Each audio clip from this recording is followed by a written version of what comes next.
My wife shared an article with me the other day where it's called Everybody a Herder. Whether you're a cow herder or a sheep herder or goat herder or whatever, you're a herder. You herd the sheep, you herd the cows. The truth is, I guess we all are herders. We're all caretakers in a sort of way, but sometimes when you're with a cow, you kind of feel like you're more like a disturber than a herder. You're more or less just bothering it. When Lisa gets angry, she starts to wave her head around, and she's got these things. But in this particular case, I decided that it was time I had to step in and do something with the cows. I stepped in and I took my baby calves off the cows and separated them. Some of you may disagree with what I did and think that what I did was an inhumane thing, and that the natural thing would be to allow those calves with their moms until, you know, the end of time. But the truth is that sometimes, as a caretaker for the animals, when you're looking out for their health, you have to make decisions that I don't necessarily want to make all the time. If it were up to me, I would allow my calves to continue to nurse on my mamas as long as possible. So I've decided to wean my baby calves off of my mama cows, and I thought I'd do a quick video explaining why, because there's so many different reasons to do a forced weaning between your calves and cows, and there are so many different publications on it. I've talked to a lot of farmers who say between 6 and 8 months we always wean. That's just, you know, the time frame we do it in. But then if you read some research on this subject, you know, the more I've read about weaning cows and the more I've read about leaving cows on their mothers longer, the more I tend to lean into that natural progression side and say, well, I want to leave my calves on my cows as long as I possibly can because it's going to help the calf. So when you allow a calf to nurse for a longer period of time, what ends up happening is it improves the rumens of their stomach. So those rumens in the seventh stomach are those pesky things that cause the cow to put off methane gas. And the weaker those rumens are, number one, the more methane the calf is going to burp up, and number two, the less efficient it's going to be in composting your grass into nice solid soil for you. And one of the main things that I have cows for is to help, you know, with the regenerative side of our land. I'm going to be adding some areas out in our pastures where I want to, you know, grow some grains, grow some small crops, and I want to be able to use my cows to go in and help keep my soil up. And so the more efficient that my animals are with their seventh stomach and being able to process food, the better off I'm going to be. The other thing is if you have an inefficient cow that's not efficiently processing its food, it's going to have to consume more. It's going to overgraze your land and kill everything off on your land, and it's not going to be that healthy. It's not going to pack on the pounds that so many people want it to. There are just so many benefits to allowing, you know, the calves to nurse longer and really develop a strong rumen count in their tummies. I mean, the stronger those rumens are, the better the cow you'll have. And like I said, from an environmental standpoint, while I'm not that concerned with CO2, and I'll do a different video on this, what I am concerned with is my topsoil and their ability to help mitigate the topsoil and provide a healthy amount of microbials to that soil. And that's where that seventh stomach, those rumens, come in handy for me. So I want a good, healthy cow with good, strong rumens on my land.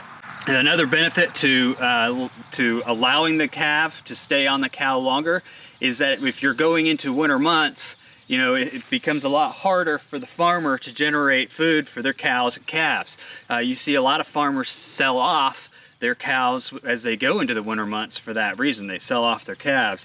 And so they you know, a lot of farmers will wean them between 6 and 8 months just to get them ready to go back on the market so that they don't have to feed them through the winter time. But if you are holding on to your calves through the winter time, by not weaning them and allowing them to continue to nurse for up to 10 months, you could actually help that calf through the winter time. In most cases, a mama cow will fend off a baby calf when she's done nursing them. So she'll start biting at them, she'll start kicking at them, she'll basically tell them, you know what, your time is done, you need to move on. But if that doesn't happen, that's when you need to step in, or if you think that the health of the cow is in jeopardy, you should step in. But if you can, if the mother is able to continue nursing all the way through the winter time, you know, you'll save a lot of money on feed, that's for sure. So having said all that, you're probably wondering, well, then why are you weaning your calves? My calves have been on my cows for 8 or 9 months, somewhere in that time frame. I got them when they were about a month old. I've had them for 8 months, so somewhere between 8 and 9 months, which is a pretty substantial time. Now, from what I've read, heifer calves will normally nurse up until about 8 months, and they'll go through a natural weaning process on their own, whereas bull calves often nurse until they're 11 months old. So bull calves actually stay on the mamas longer than heifer calves. And you know, a lot of what's happening when the cow is nursing off of the mama is that they're also learning off of the mama how to forage, because they're staying close to the mama. The mama is going to forage on a lot of different things. And if any of you have ever owned cows, cows don't just eat grass. You know, we always talk about grass-fed beef, but I can tell you, my cows don't just eat grass. They eat a variety. They have a very large variety of foods that they eat when they're out on our pasture. If I follow them around, yes, they'll be mowing down the grass quite a bit, but they go out into the woods. Sometimes they eat acorns. I would try and, you know, make sure that they don't get addicted to acorns, because acorns have a toxin in them that could affect their liver, just like aflatoxin. But they do eat a lot of different a variety of different leaves and things off of trees. Depending on what they feel they need for their diet, they're going to be able to get out in our pasture. We have wooded areas as well as grassland areas, and these cows, if you stood out here and watched them, they'd forage on a lot of different things. So those baby calves, as they're nursing on their mamas, they're learning about all these different things. They're trying them out, they're tasting them out. So there's, you know, there's another importance of allowing the calf to stay on the mama as long as possible. They're learning off of that mama what is okay to eat and what isn't okay to eat. And I think that this is somewhere where personality can play a lot into a cow's diet, because from watching and observing our cows, and again, this is just my opinion, my heifer calf, who's Red's baby, is very timid, and so is Red. If I walk up to Red, Red is timid. Red won't eat out of my hands. Red is just Red. And so the heifer calf is also a little bit timid in what she tries to eat. She's got that timid personality. She's timid towards me, which is fine. I don't mind a cow that's timid. It means that they're staying out of my space. But it does affect, you know, her ability to get off her mama sooner than later. And I noticed that Red was starting to look, her conformation was starting to look pretty close to me, like a 2, or between a 2 and a 3. And you really don't want your cow, your mama cow, to get below a 4 conformation, because once they get below a 4 conformation, their health is becoming questionable, you know, whether or not they're going to be able to spring back as quickly. And so you want to keep an eye on the cow's conformation as you get later into those nursing months to make sure that the cow's being able to stand up with it. Obviously, my heifer calf was just sucking my cow dry. She was taking everything that she was bringing in. Just by taking her off of my cow for several days, I've already noticed a difference in my cow's conformation. Her belly's starting to look fuller. She's starting to look a lot stronger than she did several days ago. And so I think within a couple months I'll see a big difference in my cow by pulling that calf off of her. Now the calf has been nursing on her for 8 to 9 months. On a natural, you know, slide, that calf should have been coming off now anyway, but she was continuing to nurse. She's a very timid calf. In some ways, just like people, I think that her comfort was coming from that nursing. And I know some of you mamas out there are well aware of how this works, and some of you are probably thinking, yeah, pull that baby off of her. And so that's what I did. But the other issue that I was running into in this was my bull calf. My bull calf and my heifer calf have never been separated. They're close friends. They're always together. They're kind of a duo. And so I couldn't just take one and lock her up. Plus, I don't want to put a calf all by herself. If I had more calves, it might be a little easier. But I just had her. And I had to put the calves on the other side of this fence that you see behind me. This is my big fence that is a bit taller. They can't jump it. They can't get out of it. They don't test it. And so I needed to have company for her on the other side of that fence. And so I actually think, based on, you know, the size of the calves when I got them and their approximate age, I actually think that the heifer calf may have been a month older. So I think she was nursing for 9 months, or 9 to 10 months. And I think that my bull calf was nursing between 8 and 9 months, somewhere in that range. But I had to go ahead and wean them together so that they had a companion. And it's not too early. I haven't read anything that says it's bad to wean your bull during this time frame. I've just read a lot of things on the benefits of not weaning the bull yet. Now, Lisa, who's my pretty cow, her conformation was starting to look somewhere along a 4. Right now, she looks more along a 5 than a 4, and she's dripping with milk. She's still ready to milk. I will keep them separated from the mamas until the mamas are completely dried up. I think Red has about had it. She's almost dried up.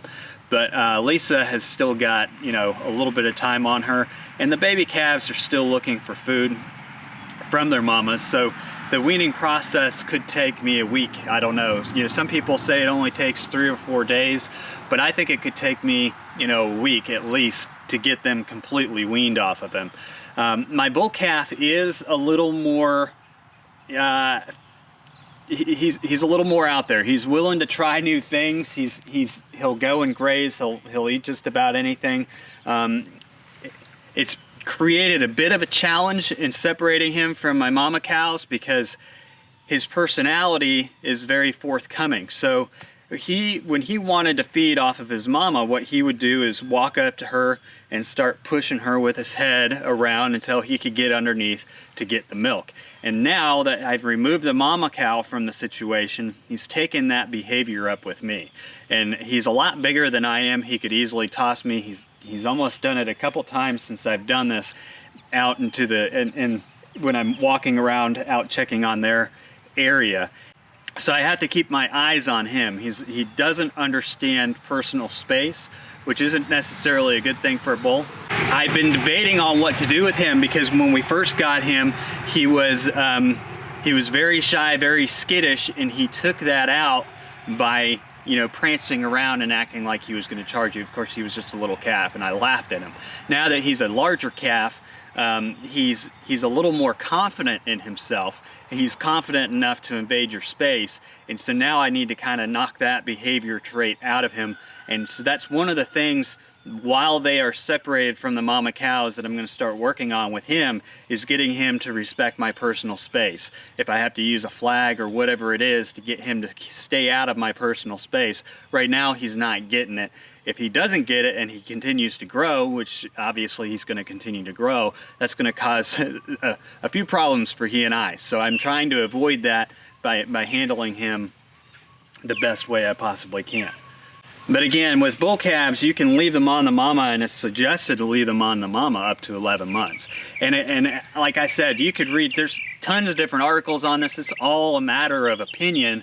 But one of the biggest things that I took from reading everything that I've read is the health of the mama cows and watching their conformation while they're milking. Because whenever the mama cows are milking, you have to remember those baby cows are sucking all those nutrients out of the mama cow. And my baby cows were also bred with a Brahman, so Brahmins tend to put on a lot of weight very quickly. They're a hybrid cow, and so in considering the forced weaning, I took that in consideration as well, because number one, they're probably, as calves, they're growing much quicker than a typical longhorn calf would probably grow. They've got that hybrid vigor that's kicking in gear. They're putting on weight. They're getting tall.